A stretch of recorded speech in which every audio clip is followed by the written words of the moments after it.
డీటెయిల్స్లోకి వెళ్తే ప్రజలకు చేరువలో అన్ని ప్రాథమిక ఆరోగ్య కేంద్రాల్లో ప్రసూతి సేవలు అందించి ఆసుపత్రి ప్రసవాల సంఖ్యను మరింత పెంచాలని జిల్లా కలెక్టర్ షాన్ మోహన్ సగిలి అధికారులను కోరారు. కలెక్టరేట్ వివేకానంద హాల్లో జిల్లా కలెక్టర్ షాన్ మోహన్ సగిలి వైద్యాధికారులతో సమావేశం నిర్వహించి జిల్లాలోని పీహెచ్సీలు, యూపీహెచ్సీలలో ప్రజలకు అందిస్తున్న సేవలు, నిర్దేశిత లక్ష్యాల సాధన అంశాలపై సమీక్షించారు.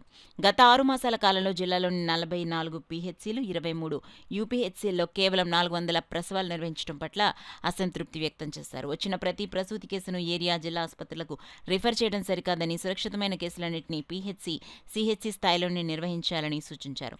ప్రతి పీహెచ్సీలో నెలకు కనీసం 15 ప్రసవాలు నిర్వహించాలని ఆదేశించారు.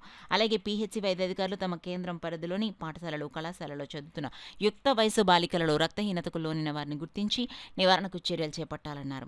ఓరల్, సర్వైకల్, బ్రెస్ట్ క్యాన్సర్ కేసులను తొలి దశలోనే గుర్తించి నివారించేందుకు చేపట్టిన NCD 3.0 సర్వే కార్యక్రమాన్ని జిల్లాలో పటిష్టంగా నిర్వహించాలని ఆదేశించారు.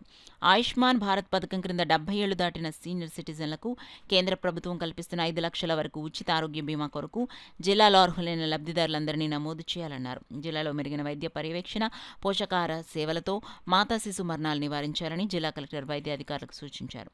ఈ సమావేశంలో DMHO జె నరసింహనాయక్, అడిషనల్ DMHOలు, పీహెచ్సీ, సీహెచ్సీల వైద్యాధికారులు పాల్గొన్నారు.